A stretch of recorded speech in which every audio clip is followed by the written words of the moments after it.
வண்டி சாவியை கொடுங்கம்மா.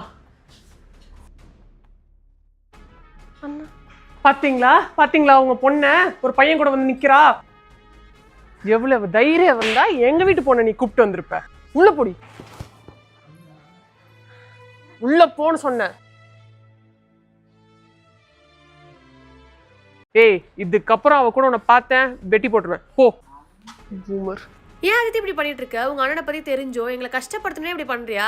அதித்தி, நான் உங்ககிட்ட தான் பேசிட்டு இருக்கேன். அதித்தி, இதே இது நம்ம ஊரா இருந்தா இப்படி கண்டவன் கூட வந்து வீட்டுல இறங்கறதுக்கு என்னென்ன ஊர் ஃபுல்லா பேசும் தெரியுமா? அம்மா, அண்ணன் வரமாட்டேன்னு சொல்லிட்டாமா, எனக்கு வீட்டுக்கு வர தெரியலன்னு அவர் ஹெல்ப் பண்ண வந்தவரை போய் அடிக்கிறீங்க. இது நம்மளோட ஊர் கிடையாது, நம்ம சிட்டில இருக்கோம். அது கொஞ்சமாவது புரிஞ்சுக்கோங்களேன். என்ன எதிர்த்து பேசிட்டு இருக்க? அப்படியே உனக்கு விட்டனா அவ்வளவுதான். உனக்கு ஒழுங்கா இருந்து படிச்சு முடிச்சு கல்யாணம் பண்ணிட்டு போற வழிய பாரு. நீங்க ரெண்டு பேரும் புரிஞ்சுக்க போறதே கிடையாது. உங்க கூட இருக்கிற வரைக்கும் நான் சந்தோஷமாவும் இருக்க முடியாது.